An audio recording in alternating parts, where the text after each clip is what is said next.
నిజామాబాద్ కానీ బోధన కానీ నేను ఫస్ట్ టైం రావడం జరిగింది. దానికి నిజామాబాద్ వాళ్ళు కానీ బోధన కాన్స్టిట్యున్సీ వాళ్ళు కానీ ఇతర కాన్స్టిట్యున్సీ నుంచి వచ్చిన కాంగ్రెస్ కార్యకర్తలకు కానీ పెద్ద ఎత్తున వచ్చి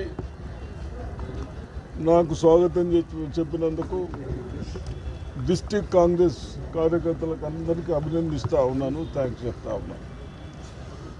అదేవిధంగా ఎంత కష్టాలైనా ఆంధ్రలో కాంగ్రెస్ పార్టీ రాదని తెలిసిన సోనియా గాంధీ గారు మనందరి అభిప్రాయాల మేరకు తెలంగాణ ఇచ్చిన తర్వాత ప్రజాస్వామ్యంలో ఓటము గెలిచిన వాళ్ళు ఏదైతే ప్రామిసులు చేసిండ్రో చెయ్యకుండా లా అండ్ ఆర్డర్ సిస్టంలు పెట్టకుండా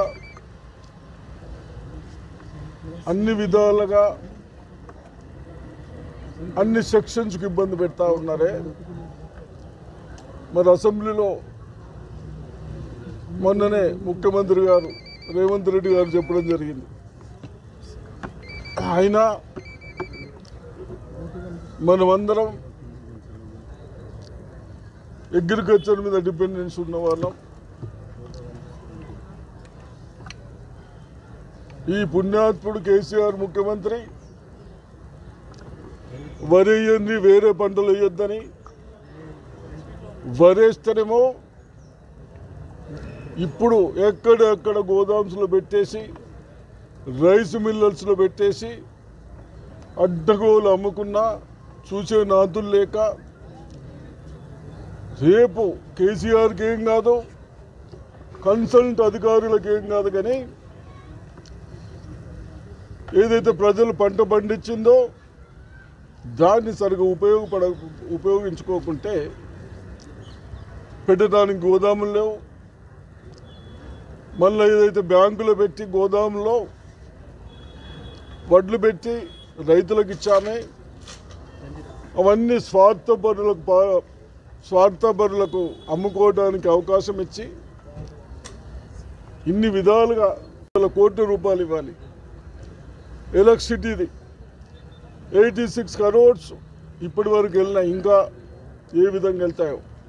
అంటే యూనిట్ 15 రూపీస్ కొనుడు ఎంత అన్యాయం అంటే, అప్పుడు మనం ఉన్నప్పుడు 3 రూపీస్కు ఏదైతే సోనియా గాంధీ మన్మోహన్ సింగ్ గారు మనకు టవర్స్ వేసిన తర్వాత ఇండియాలో ఎక్కడి నుంచి కూడా పవర్ తెచ్చుకునే అవకాశం ఉన్నది కాబట్టి మనకు అప్పుడే 4 రూపీస్లో దొరికేది.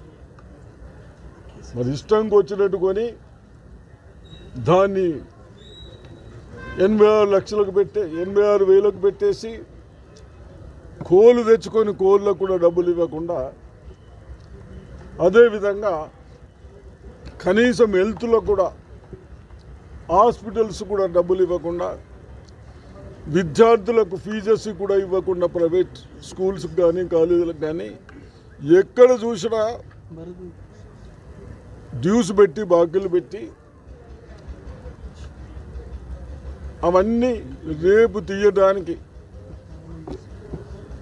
ఎంత ఇబ్బందులైనా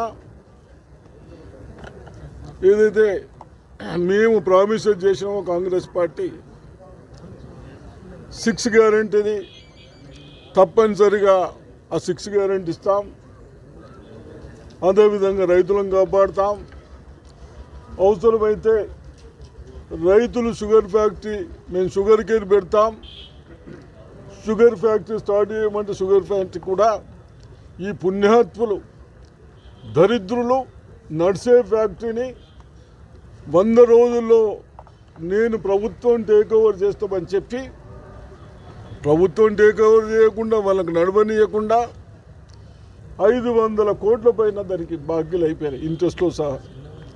కాబట్టి దాన్ని ఏదో ఒక సెటిల్మెంట్ చేసి తప్పనిసరిగా రైతులు మేము షుగర్ కేన్ పెడతాం మీరు స్టార్ట్ చేయండి అంటే తప్పనిసరిగా ఆ విధంగా స్టార్ట్ చేపిస్తూ అదేవిధంగా ఇరిగేషన్ కానీ పవర్ కానీ నేను ఎలక్ట్రిసిటీ వాళ్లకు మొన్ననే కొద్ది ఏరియాలలో కొన్ని గ్రామాలలో గాలితో పోల్స్ పడిపోయి ట్రాన్స్ఫార్మర్ పడిపోయినాయి. తప్పనిసరిగా అది తొందరగా రెక్టిఫై చేయమని చెప్తూ ఇరిగేషన్ వాళ్ళు బాగా నిర్లక్ష్యం చేస్తూ ఉన్నారే.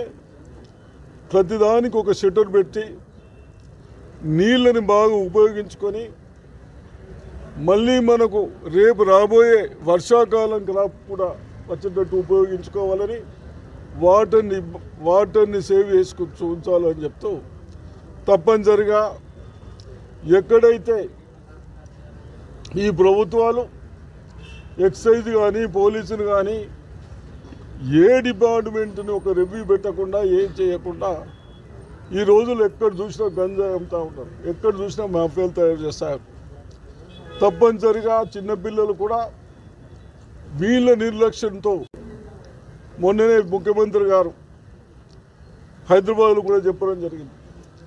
అవసరమైతే దాన్ని అమ్మే వాళ్ళని పెద్ద కేసులు పెట్టి తాళాలు పెట్టమని చెప్పడం జరిగింది. కాబట్టి తప్పనిసరిగా ఇవన్నీ ఎక్కడ ఏది అవసరం ఉన్నా ఇబ్బందులు